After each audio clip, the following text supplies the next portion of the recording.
Hello brothers and sisters, तो कैसे हैं आप लोग। आई होप कि आप लोग सभी अच्छे होंगे, अपने घरों में होंगे, सुरक्षित होंगे और पढ़ाई कर रहे होंगे।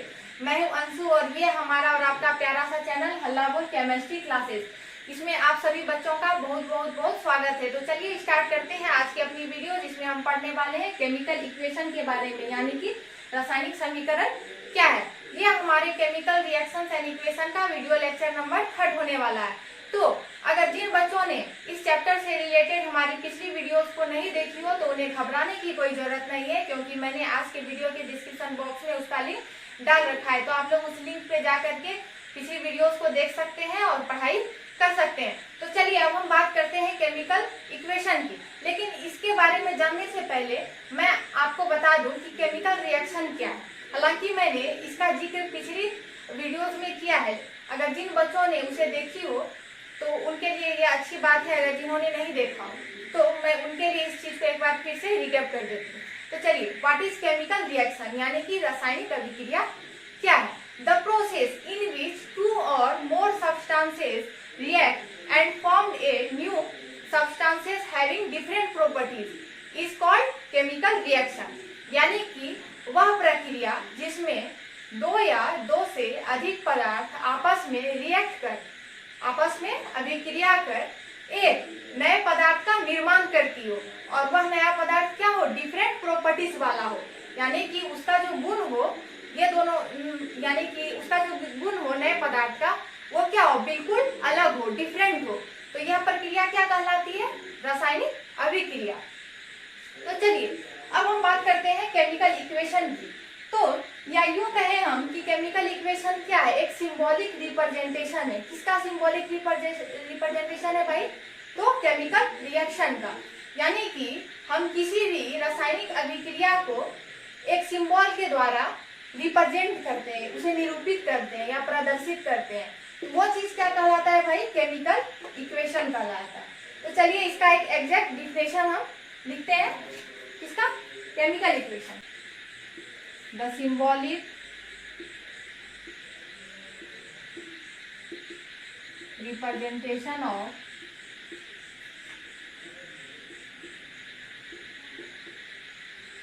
A chemical reaction in the form of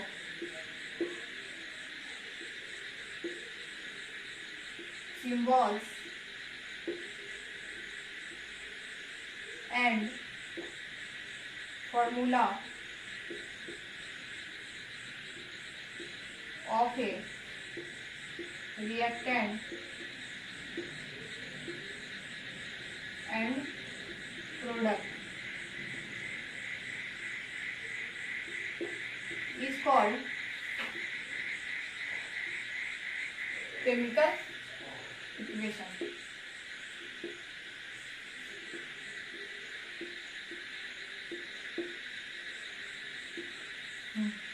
देखिए, the symbolic representation of a chemical reaction in the form of symbols and formula of A reactant and product is called chemical equation. यानी कि जब किसी रासायनिक अभिक्रिया को हम सिंबल या फार्मूला के द्वारा क्या करते हैं, निरूपित करते हैं। सिंबल यानी संकेत और फार्मूला यानी कि सूत्र। तो जब हम किसी भी रासायनिक अभिक्रिया को संकेतों या सूत्रों के रूप में क्या करते हैं, निरूपित करते हैं या प्रदर्शित करते हैं, हाँ, of A reactant and product. यानी कि किसी भी रासायनिक अभिक्रिया के दो पार्ट होते हैं, एक रिएक्टेंट होता है और एक प्रोडक्ट होता है। तो रिएक्टेंट क्या कहलाता है भाई, जो कि किसी रासायनिक अभिक्रिया में क्या होता है, पार्टिसिपेट करता है या भाग लेता है, वो रिएक्टेंट कहलाता है, यानी अभिकारक कहलाता है।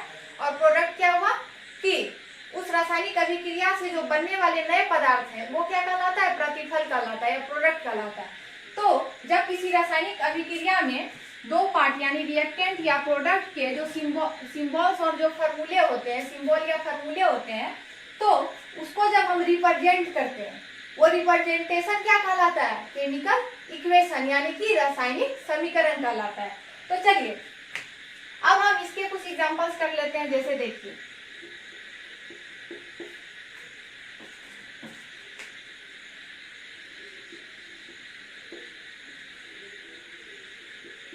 देखिए, जैसे अगर हम बात करें कि हाइड्रोजन के मोलेकुल क्लोरीन के मोलेकुल से रिएक्ट कर हाइड्रोजन क्लोराइड का निर्माण करते हैं, तो इस चीज को हम केमिकल इक्वेशन में यानी रासायनिक समीकरण में कैसे दिखाएंगे?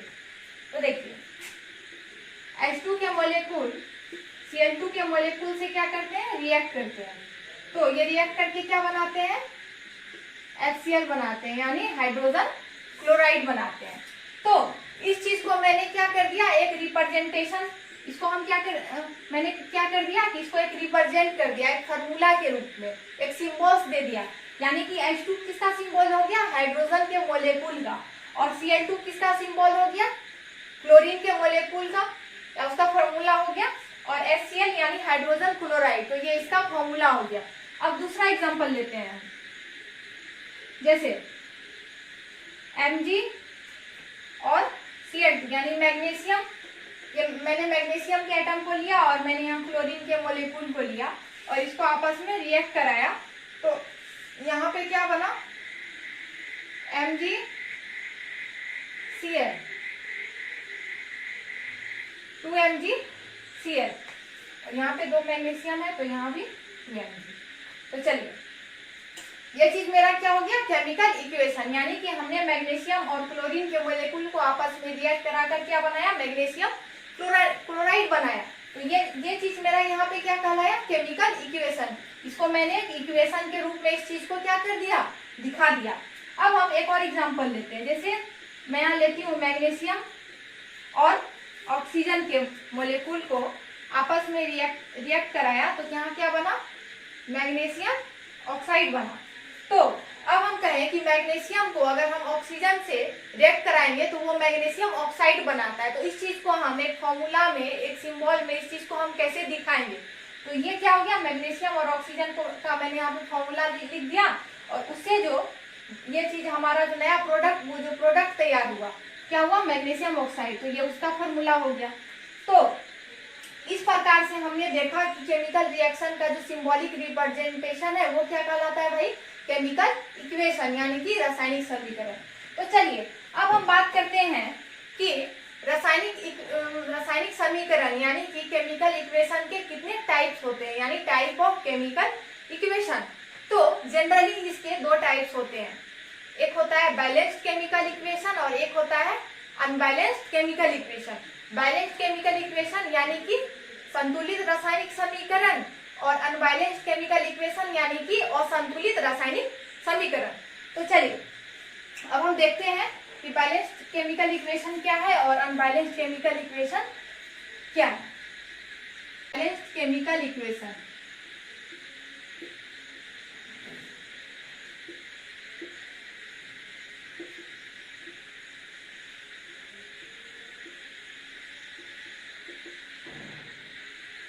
पहला क्या है? बैलेंस्ड केमिकल इक्वेशन यानी कि संतुलित रासायनिक समीकरण।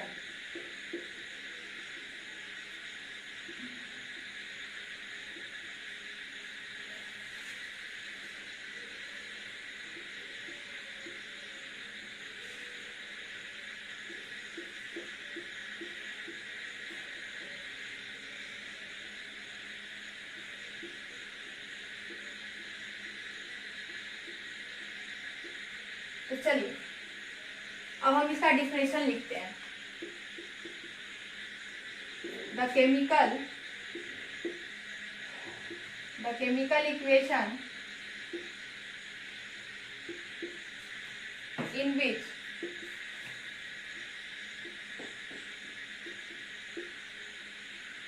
in which the number of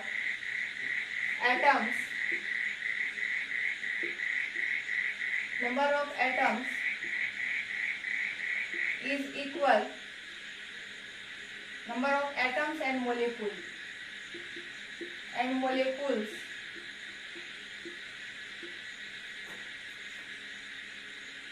in which molecules is equal on both sides. The chemical equation in which the number of atoms and molecules is equal on both sides of the equation.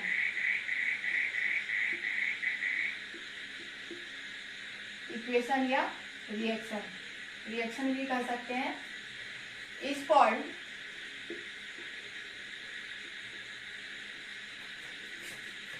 Balanced chemical equation, balanced chemical equation. चलिए देखिए, the chemical equation in which the number of atoms and molecules is equal on both sides of the equation या reaction is called balanced chemical equation. यानी कि वह रासायनिक समीकरण या वह केमिकल इक्वेशन जिसमें नंबर ऑफ एटम्स यानी कि परमाणुओं और अणुओं की संख्या क्या हो, बराबर हो, number of atoms and molecules is क्या हो, इक्वल हो, on both sides of the equation. यानी कि केमिकल रिएक्शन के या इक्वेशन के दोनों तरफ बाएं और दाएं यानी लेफ्ट एंड राइट दोनों साइड क्या हो, वो चीज क्या हो, number of atoms and molecules equal हो या बराबर हो, उसे हम क्या कहेंगे, बैलेंस्ड केमिकल इक्वेशन। उसे हम क्या कहेंगे, बैलेंस्ड केमिकल इक्वेशन यानी संतुलित रासायनिक समीकरण। तो जैसे एग्जांपल देख लीजिए, अभी मैंने लिखा था H2 और Cl2 यानी हाइड्रोजन और क्लोरीन के मोलेक्यूल को हम रिएक्ट कराएंगे तो यहाँ पे क्या बनेगा भाई, हाइड्रोजन क्लोराइड। तो यहाँ पे देखिए बाएं और दाएं तरफ यानी कि एरो के लेफ्ट एंड राइट साइड क्या है, number of atoms and molecules वो क्या होना चाहिए, सेम होना चाहिए। तो यहाँ पे आप लोग देखिए कि हाइड्रोजन के यहाँ पे टोटल कितने एटम्स हैं, 2 एटम है, H2 का मतलब 2 हाइड्रोजन के एटम है। तो यहाँ पे देखिए इस तरफ यहाँ भी हाइड्रोजन के 2 एटम है, 2s यानी कि दो हाइड्रोजन है यहाँ पे, और यहाँ पे देखिए Cl2 यानी 2 क्लोरीन के एटम है। तो यहाँ पे देखिए Cl कितना हो गया, 2Cl यानी कि 2 क्लोरीन के एटम है। तो चलिए एक और मैं लिखती हूँ,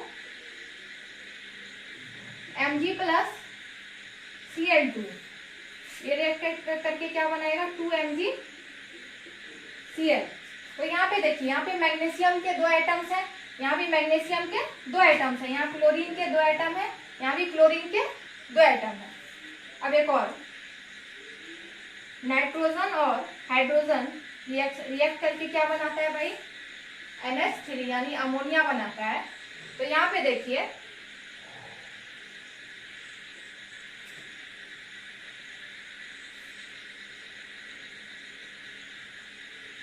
अब देखिए कि यहाँ पे नाइट्रोजन के टोटल 2 एटम्स हैं, N2 का मतलब 2 नाइट्रोजन के एटम है। यहाँ पे हाइड्रोजन के टोटल कितने एटम्स हैं, 3 इंटू H2 करेंगे यानी कि टोटल कितना हो गया, 6। यहाँ पे टोटल 6 हाइड्रोजन के एटम्स हैं, और यहाँ पे देखिए 3 इंटू 2 करेंगे यानी यहाँ भी टोटल हाइड्रोजन के 6 एटम्स हैं और नाइट्रोजन के 2 एटम्स हैं, यानी कि ये दोनों तरफ क्या है, ये चीज इक्वल है। तो इस तरह के इक्वेशन को हम क्या कहेंगे भाई, बैलेंस्ड केमिकल इक्वेशन। यानी कि वह रासायनिक समीकरण जिसमें से कि रिएक्टेंट और प्रोडक्ट दोनों के मोलेक्यूल्स और एटम्स की संख्या क्या हो, इक्वल हो। डिड यू अंडरस्टैंड, वो चीज क्या कहलाएगी, बैलेंस्ड केमिकल इक्वेशन। अब हम बात करेंगे अनबैलेंस्ड केमिकल इक्वेशन की, यानी कि असंतुलित रासायनिक समीकरण क्या है। The chemical equation in which number of atoms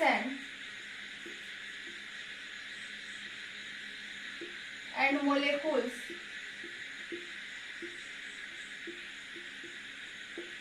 is not equal on both sides.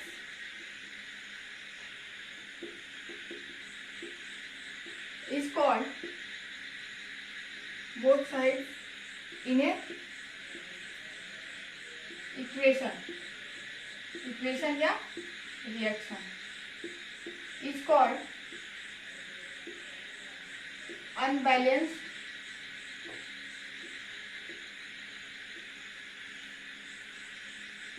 chemical equation.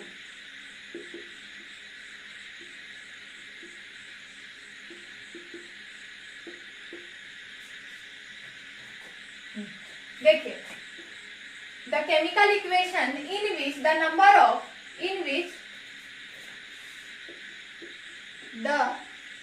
the number of atoms and molecules is not equal on both sides in a equation or reaction is called unbalanced chemical equation। यानी कि वह रासायनिक समीकरण, वह chemical equation जिसमें कि number of atoms और number of मोलेकुल्स क्या हो, इक्वल नहीं हो,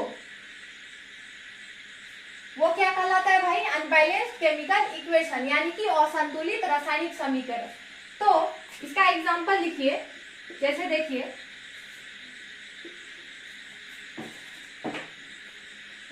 CaO यानी कैल्शियम ऑक्साइड को अगर हम कार्बन से रिएक्ट करेंगे तो ये क्या बनाएगा भाई, कैल्शियम कार्बाइड बनाएगा, CaC2 प्लस CO यानी कि कार्बन मोनोऑक्साइड बनाएगा।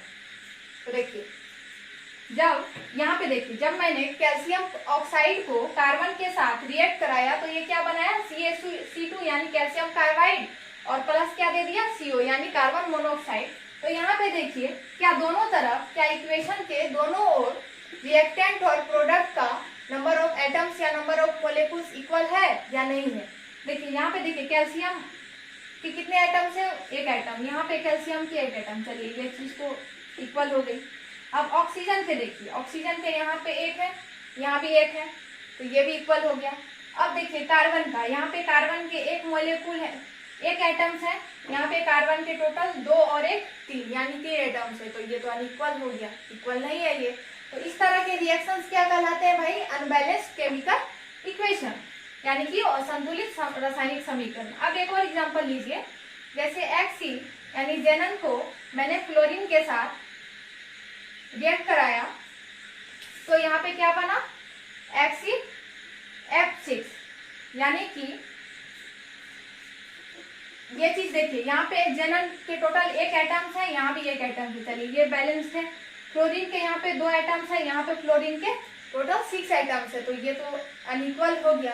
तो इसका मतलब क्या है, इस तरह के रिएक्शंस क्या है, अनबैलेंस्ड है, सॉरी, इस तरह के जो रिएक्शन है या इक्वेशन है वो क्या है, अनबैलेंस्ड है, यानी असंतुलित है, यानी कि लेफ्ट और राइट साइड यानी रिएक्टेंट और प्रोडक्ट दोनों साइड एटम्स और मोलेकुल की संख्या आपस में इक्वल नहीं है। तो चलिए, ये हमारा था अनबैलेंस्ड केमिकल इक्वेशन। तो आज हमने यह पढ़ लिया कि केमिकल इक्वेशन क्या है और उसके कितने टाइप्स हैं।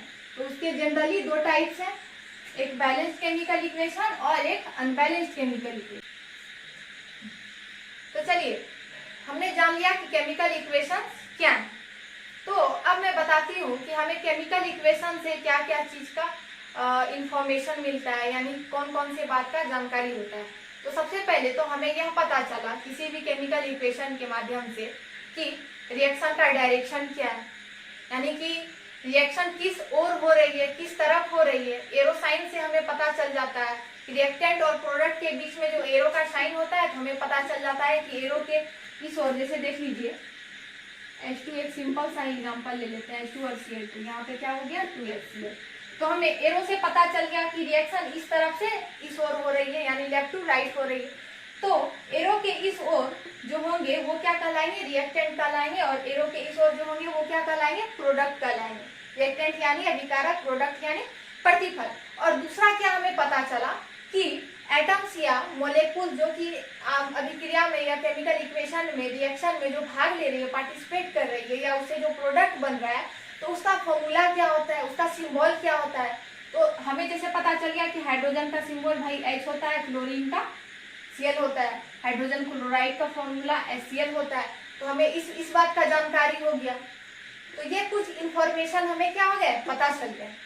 और दूसरा क्या है कि अब इसका बेनिफिट क्या है भाई केमिकल इक्वेशन का। सबसे पहले तो इससे टाइमिंग की बचत होती है। टाइम का क्या होता है, बचत होता है, स्पेस का बचत होता है। क्योंकि अगर हम बात कहें कि जब हाइड्रोजन क्लोरीन से अभिक्रिया करती है तो हाइड्रोजन क्लोराइड का निर्माण करती है। देखिए कितना लंबा ये लाइन मैंने ये बोला। तो अब इस चीज को मैंने बहुत ही शॉर्ट तरीके से रिप्रेजेंट कर दिया, When H2 react with Cl2, और यहाँ पे क्या बना दिया 2HCl।